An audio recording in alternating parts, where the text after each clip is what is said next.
দেখুন বন্ধুরা, মা মাই হয়। দেখুন, মা দিদির বাড়ি আছে, সেখানে মাসিমাকে দেখেছেন যে ও আজকের দিনে উপোস করতে, নীলের উপোস করতে। মায়ের সেটা খেয়াল আছে। মা বলছে, দিদির কাছে বায়না করেছে, বলছে আমিও কিছু খাবো না, আমিও উপোস করব আজকে। তা অসুস্থ মানুষ তো, দিদি বলছে তাহলে মা তুমি উপোস করবে? বলছে না, আমি এক সিদ্ধ ভাত খাবো।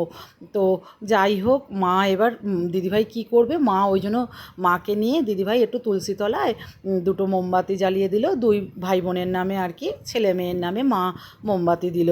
আর আমি দেখেছি মাকে, আমি মানে মায়ের যখন এরম নীলের উপোসের দিন মায়ের চোখের অপারেশনের ডেট পড়েছিল, তো মা সেখানে গিয়ে, এবার মা তো সকালবেলা চলে গিয়েছে, এবার ওখানে মা এসে গল্প করলো যে মাকে নাকি ডিম সিদ্ধ, কলা এসব খেতে দিয়েছে।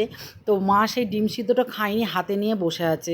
বলছে না, আজকে নীলের উপোস, আমার ছেলে মেয়ের নামে আমি মোমবাতি দেবো, তো এখন আমার চোখ অপারেশন। তারপরে সবাই বকাবকি করতে বলছে, সে কি, আপনার এখন অসুস্থ, আপনার চোখ অপারেশন হবে আগে, না আগে আপনার সন্তান সব সময় আপনি মঙ্গল কামনা করছেন, আপনার সন্তানরা সব সময় ভালো থাকবে। তো যাই হোক, মা বলেছিল জানো, আমার না মনে হয় উপোসটা উঠেই গেল। আমি যে কেন মা, উঠে যাবে কেন?